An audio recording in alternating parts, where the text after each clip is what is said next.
September 2025, a new tranche of documents from Jeffrey Epstein's estate surfaced: call logs, calendars, flight manifests. And among the names, Elon Musk, Peter Thiel, Steve Bannon. Could these records bring down global icons or simply expose how untouchable the elite really are? Let me know where you're watching from in the comments below, and tell us what you think these files will reveal. Because if we don't ask the hard questions, who will?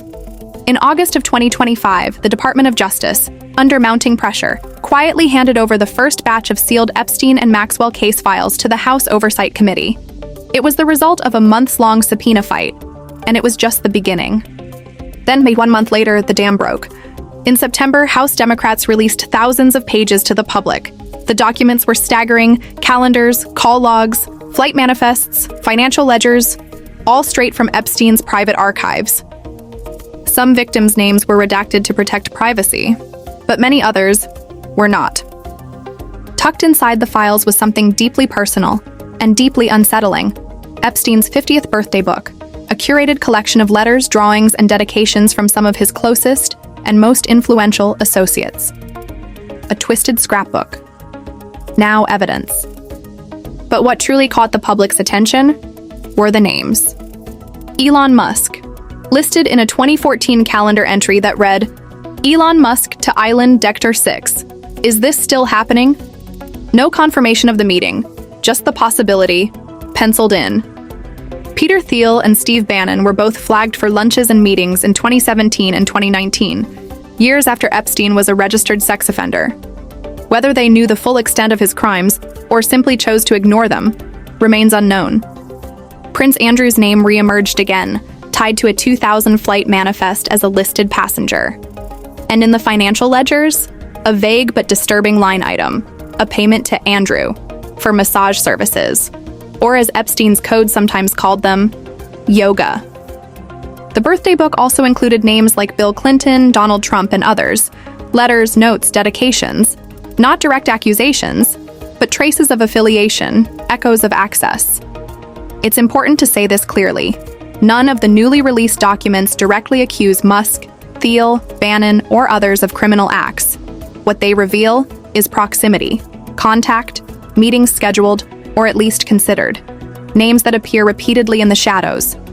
But even those shadows can be dangerous. What do you think those calendar entries mean? Drop your interpretation in the comments below. Because let's be honest, silence helps protect the powerful. For all the names, all the headlines, there are still things these documents don't show, at least, not yet. There's no smoking gun, no direct evidence so far that Elon Musk, Peter Thiel, Steve Bannon, or other high-profile names participated in Epstein's trafficking network. No charges, no confirmed witness testimony, just traces, puzzling entries, proximity without certainty. Many of the calendar notations are tentative. One reads simply, "Is this still happening?" Others are cryptic, incomplete, or clearly shorthand for something only Epstein and his inner circle would understand. Some pages are missing altogether. Others are still heavily redacted, shielded by court orders that haven't been lifted, even now. And then, in a move that shocked many, the Department of Justice released a memo stating flatly, there is no Epstein client list. And more than that, they concluded that no further document disclosures were necessary or appropriate. To some, that was a legal technicality. To others, it felt like a cover-up. Several lawmakers and journalists called the releases politically selective, designed to make headlines without threatening the foundations of real power. A curated leak, not a true reckoning. And that raises the question, if the names are real, if the meetings happened, why is so much still hidden? So what legal weight do these names actually carry? Let's break down how charges, evidence, and process would need to align, especially when the people involved sit at the very top.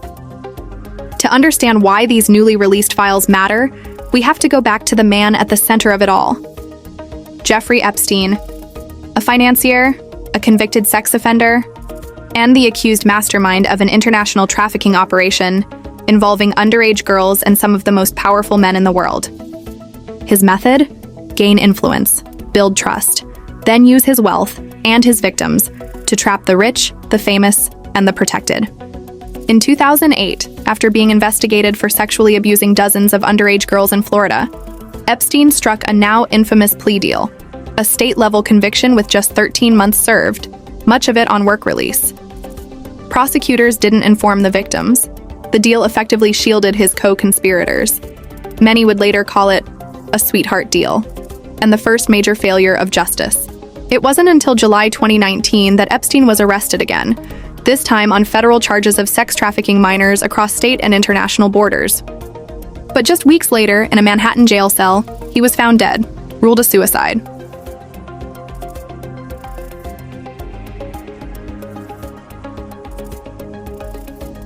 The trial the world waited for never happened.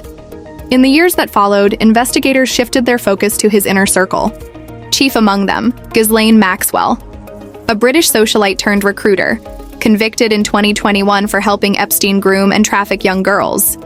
Her trial revealed chilling new details and confirmed what many survivors had said all along. This wasn't just a two-person operation. Meanwhile, a wave of lawsuits and court filings, including one from survivor Virginia Giuffre, began forcing open sealed records. Names were revealed, details surfaced, but even then, much of Epstein's world remained hidden, locked behind redactions, sealed settlements, and systemic silence. Survivors kept speaking out, journalists kept digging, and by 2025, the pressure was too loud to ignore. Congress intervened, victims groups mobilized, the media demanded transparency. And then, in mid-2025, the dam began to crack. New files dropped, and they named names no one expected to see again. So, what happens next? What could actually come from these revelations, legally? In theory, a long list of charges could apply to anyone found complicit in Epstein's network. At the core is sex trafficking of minors, transporting underage girls across state or international lines for sexual exploitation. Under federal law, that carries penalties of decades in prison, even life, depending on the number of victims and the level of involvement. Prosecutors could also bring charges for conspiracy to commit trafficking, aiding and abetting, money laundering, obstruction of justice, or even being an accessory after the fact, helping to hide victims, destroy evidence, or silence witnesses. But here's the challenge. Jeffrey Epstein is dead. That means no direct trial, no cross-examination, no admissions under oath. So much of the case now depends on documents, co-conspirator statements, and witness testimony, some of which is fading fast. Witnesses have died, others have recanted, some may have been threatened. There's also the issue of time. While many federal sex crimes involving minors have no statute of limitations, older acts, especially ones involving peripheral players, may fall outside prosecutable timelines. If charges were ever filed against high-profile figures, you could expect a legal earthquake. Pre-trial litigation would explode. Defense teams would file motion after motion to suppress evidence, to quash subpoenas, to dismiss for prejudice, to seal testimony, to delay proceedings indefinitely. And then there's this. Some records may be classified, protected by national security, privacy laws, or diplomatic immunity. That could block evidence entirely, even from juries. The Department of Justice has also made one thing clear. Despite years of speculation, they say there is no Epstein client list, not in the way people imagined. And they've publicly stated that further disclosures are not appropriate or warranted. That leaves us with a murky battlefield, a fight not just in courtrooms, but in public perception. Could someone be indicted? Yes, if new, credible evidence ties them directly to trafficking or abuse.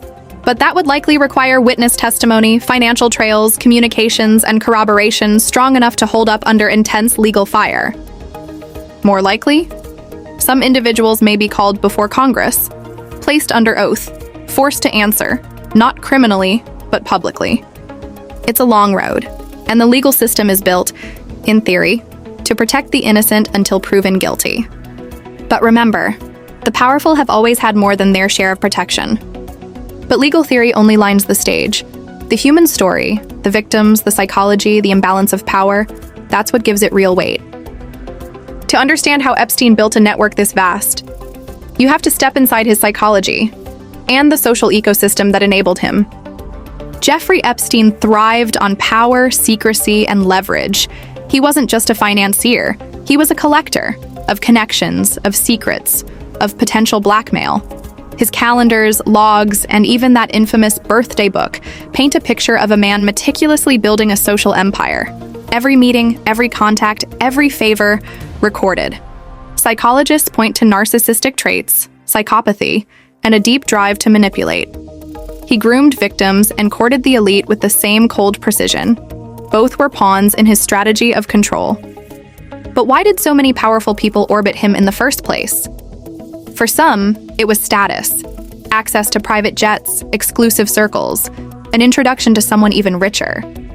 For others, it may have been mutual secrets, the unspoken understanding that everyone had something to lose if the truth got out. In Epstein's world, that was the ultimate currency. By trafficking vulnerable victims, he created not only a pipeline of abuse, but a network of debt, fear, and plausible deniability. The more people he touched, the safer he became, until he wasn't. For the survivors, the psychology looks very different. Many describe a pattern of grooming and coercion, starting with gifts, promises, or opportunities, followed by shame, isolation, and the constant fear of retaliation. Some formed trauma bonds with their abuser. Others felt trapped by what's known as Stockholm Syndrome, a twisted loyalty born of fear and manipulation. And speaking out? It wasn't just painful, it was dangerous. Victims risked lawsuits, public shaming, disbelief, and in some cases, physical threats. Each testimony came at a personal cost and a chance of re-traumatization. All of this unfolded within a larger socio-political climate, one where wealth concentration, elite impunity, and institutional corruption often shield the powerful from consequences, where media narratives can be controlled, delayed, or discredited. And inside the documents were details almost too bizarre to believe. Epstein's birthday book, a grotesque keepsake, and contained not only dedications from the powerful, but even a drawing purportedly signed by Donald Trump. Calendar entries marked simply, "Is this still happening?" next to proposed trips to Epstein's island. Ledgers showing payments to masseuses and ambiguous names. A Department of Justice reversal that there is no client list, obliterating years of speculation. And high-profile names, Michael Jackson, Naomi Campbell, Alec Baldwin appearing in older address book exposures. Even Trump's name appearing on flight logs from the 1990s. If these documents shock you, imagine what they mean to the people who lived them. Don't just watch. Raise your voice. Share this video. Make them listen. Here's how the story unfolds when you strip it down to the dates. 2000, Prince Andrew appears on a flight manifest. Early link between Epstein's circle and the British royal family. 2008, Epstein pleads guilty in Florida to state charges. Critics call it a sweetheart deal that shields co-conspirators. July 2019, arrested on federal sex trafficking charges. Federal exposure begins. August 2019, found dead by suicide in his jail cell. Trial derailed. Conspiracy theories bloom. 2022, Ghislaine Maxwell convicted of conspiracy and trafficking. Some accountability achieved. Early 2024, courts order partial unsealing of Epstein and Maxwell files. First waves of name disclosures. February 27, 2025, DOJ releases. Epstein files Phase 1. Flight logs. Contact lists, names partially revealed. May 2025, Trump reportedly informed his name appears in unreleased files. Sparks political controversy. July 7, 2025, DOJ. Memo states there is no client list and no further disclosures. Undercut speculation. Raises suspicion of cover-up. September 2025, House Oversight. Committee releases new documents, including the birthday book. Names like Musk, Thiel, Bannon, and letters attributed to Trump and Clinton show up. It's a straight line on paper. But this story is far from over. Future revelations could shift everything again. So what happens now? Names in a calendar aren't proof of trafficking. To prosecute a high-profile figure, prosecutors would need direct evidence, victims willing to testify, corroborating records, communications, or financial trails. More likely, lower-level participants may be charged first and offered plea deals for testimony. If any elite figure is indicted, expect an all-out war in court. Motions citing lack of due process, selective prosecution, exculpatory evidence suppression. But public pressure, congressional oversight, investigative journalism can force at least some measure of accountability. These disclosures are also pushing bigger questions. Should sealed settlements and redactions in trafficking cases be allowed? How do we protect witnesses from retaliation? How do we compensate victims? Some named individuals may be called before Congress to testify under oath, not as defendants, but as witnesses. Journalists will keep digging. Diaries, private communications, whistleblowers, leaks. But beyond the legal, there's the cultural reckoning. Every new name erodes public trust in the idea of elite accountability. Survivors' voices are reshaping conversations about consent, power, and justice. We may see a real reckoning for the too big to touch class, or just token prosecutions while the system survives intact. The newly released Epstein documents don't indict Musk, Thiel, Bannon, or others, but they show them orbiting in Epstein's shadow. These files risk being dismissed as gossip, or weaponized in partisan warfare. But the human victims behind the redactions demand more than headlines. They demand accountability. Do you believe any of these high-profile names will ever be held legally accountable? Or are we witnessing a cover-up by design? Tell us why in the comments below. If you care about justice, you have to speak out. Don't let powerful names intimidate the truth. If you found this deep dive useful, please subscribe, hit the bell, and share this video with someone who needs to see it. Drop your thoughts below, where you're watching from, and what you make of these new Epstein files. Thanks for watching. Stay curious, stay skeptical, and never stop demanding the full story.